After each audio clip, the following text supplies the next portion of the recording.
You're watching MLS Legal TV. Share it and like it. Channel is for you. Your question answered here. MLS Legal TV. MLS legal TV की जानिब से आपको खुश आमदीद। इस वक्त हम मौजूद हैं मलिक मकबूल साहब के साथ। हमेशा की तरह वो हमें बड़ी अच्छी नसीहत करते हैं, आपके सवालों के जवाब भी देते हैं और खुशखबरियाँ भी देती हैं और डराते भी हैं। आप डरते भी हैं। यकीनन इनके सवालात के अंदर ऐसे ऐसे जवाब होते हैं कि देखने वाले कहते हैं यार ये क्या हो गया, लेकिन थोड़ी देर के बाद वही खुशखबरी बन जाती है जो ये बताते हैं।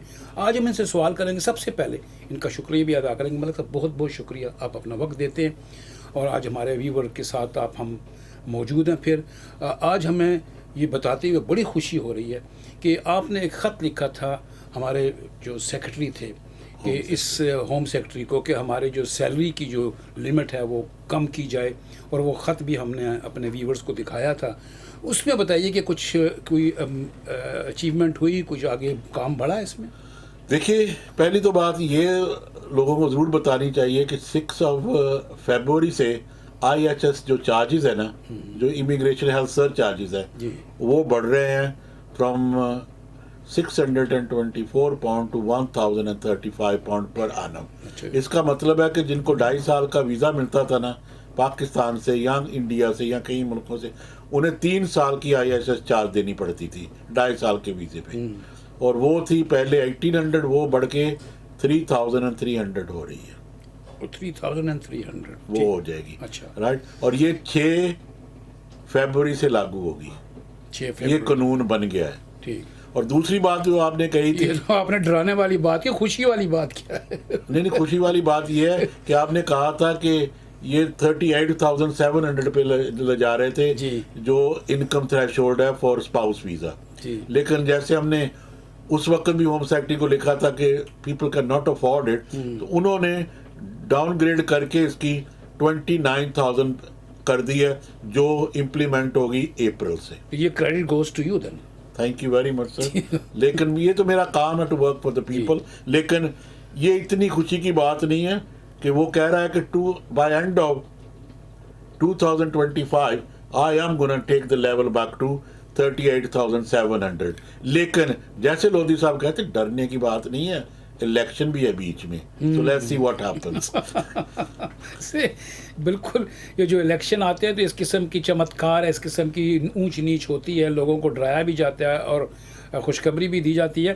तो ये जो आपका सवाल था कि हमारा जो ये जो BRP कार्ड है ये भी ख़त्म होने वाला है, और इसके ऊपर भी हमने कहा था ये ख़त्म हो जाएगा, लेकिन ये कब से होगा, इसकी एग्जैक्टली डेट कहाँ से शुरू होने वाली है, ये सिर्फ हमें मकबूल मलिक साहब बता सकते हैं। मलिक साहब ये बताइए कि जो BRP कार्ड का एबॉलिश हो जाएगा, ये एब्सोल्यूट हो जाएगा, ये कब से होगा?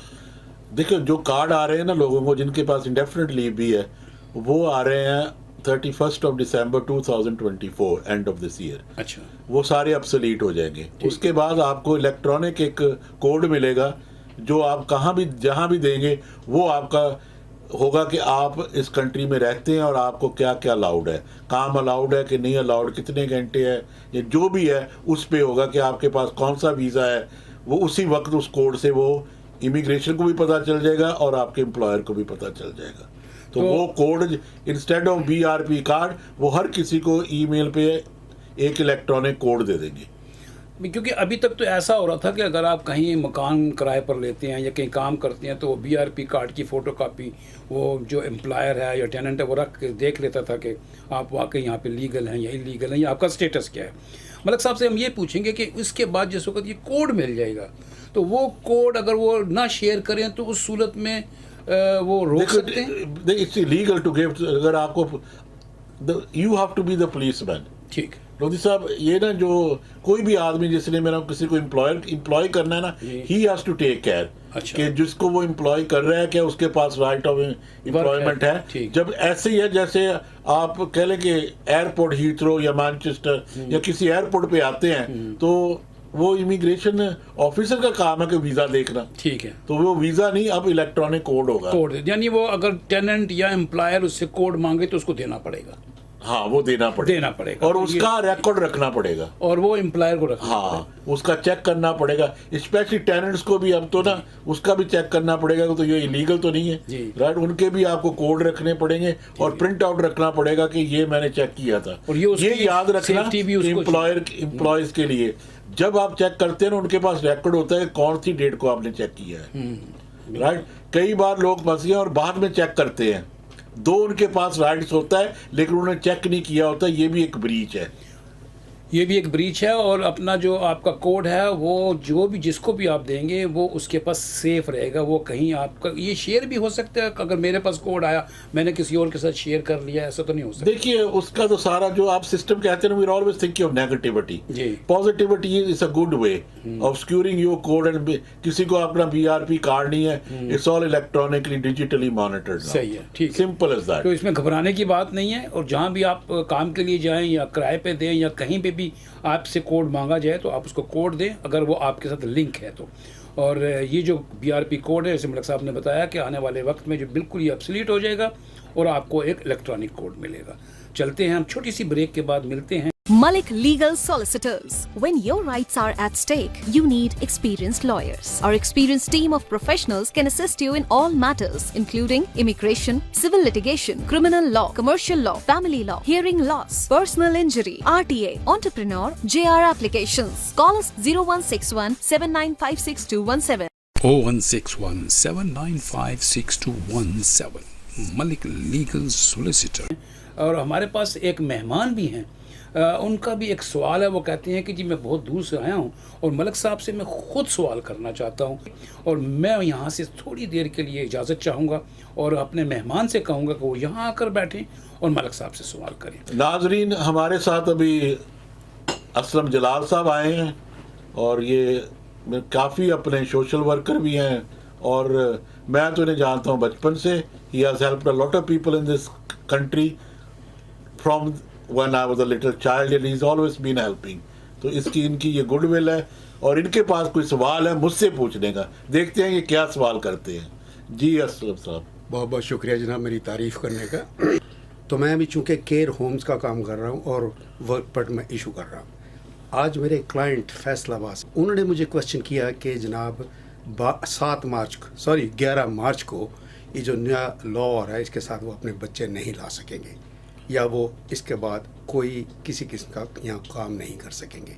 तो मैं मकबूल साहब से ये रिक्वेस्ट करूँगा कि मेरे इस क्लाइंट को बताने के लिए आप कैसे सेटिस्फाई कर सकते हैं कि ये लॉ कब इम्प्लीमेंट होगा, चूँकि इसकी एप्लीकेशन 2 हफ्ते पहले कॉस्ट लेटर के लिए जा चुकी है। देखिए कास्ट लेटर जब इशू हुआ ना, अगर तो उस पर डेट आ गई ना, अपने ये कह रहे हैं कि 4 अप्रैल से ना इन्होंने चेंजेस करनी है और स्किल्ड वर्कर थ्रेशोल्ड, वो स्किल्ड वर्कर का थ्रेशोल्ड हो जाना है 38,700। लेकिन जो शॉर्टेज, बहुत शॉर्टेज है ना, जैसे हेल्थ केयर की है जिसमें आप काम कर रहे हैं, इसकी जो थ्रेशोल्ड है वो मिनिमम वेजेस क्योंकि बढ़ रही है अप्रैल से, तो उसी के साथ ये बढ़ाएंगे। लेकिन टू मैच दैट, तो ये तो 38,700 नहीं होगी, तो ये होगी in my opinion anything between 26 to 29। लेकिन इसमें जब ये इम्प्लीमेंट हो गई ना, which they're saying it will be 4th of April, कोई मार्च भी कह रहा है, उस वक्त के बाद जितने भी एप्लीकेशन जाएंगे राइट वीज़े के लिए, वो उस वक्त के बाद वो अपने डिपेंडेंट नहीं ला सकेंगे क्योंकि वो पहली तो बात है वो थ्रेशोल्ड के नीचे होंगे। लेकिन एक मैं खुशखबरी ज़रूर देना चाहता हूँ लोगों को कि जिन लोग ऑलरेडी आ चुके हैं यहाँ, अगर वो अपने डिपेंडेंट को बुलाना चाहते हैं ना, there is no barrier, they can call that dependent. लेकिन जो नए एप्लीकेशन आएंगे वो सारे अप्रैल तक तो ठीक है, लेकिन उसके बाद in my opinion they will not be successful because that is being abolished. ये कह रहा था, तो ये तो न्यू ईयर ही कह रहा था, लेकिन under the law he has to put it down. जैसे ISS चार्जेस है वो तो सिर्फ इसी पे नहीं लागू हो रहे, अपने हेल्थ केयर पे, बाकी सब पे लागू है। तो हेल्थ केयर में जो, लेकिन दूसरे के जो है ना वो 6 फरवरी से इंक्रीज हो रहे हैं। ये इनकी जो वेजेस है नहीं, जो IHS चार्जेस है, इमिग्रेशन हेल्थ सर चार्जेस, वो 66% बढ़ रहे हैं।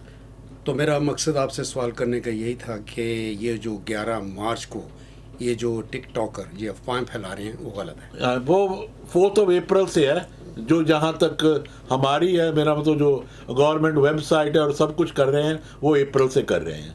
ठीक। क्योंकि अभी जो इन्होंने लॉ डाउन किया है, पार्लियामेंट में जो पास हो गया है, वो जनवरी से कराया इन्होंने, वो था सिर्फ उनके लिए जो थे अपने ISS चार्जेस, वो 6 फरवरी से लागू हो रहा है। इस क्लाइंट की हमने एप्लीकेशन तकरीबन 2.5-3 हफ्ते पहले की हुई है। देखिए, But the cost है। आपने एप्लीकेशन किया कैश लेटर के लिए जी।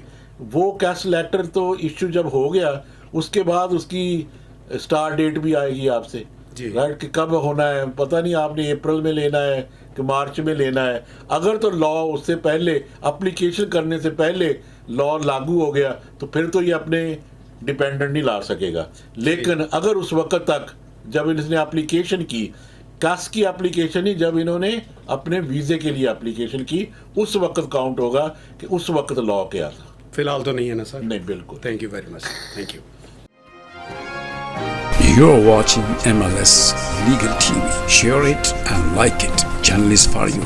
Your question answered here. MLS Legal TV.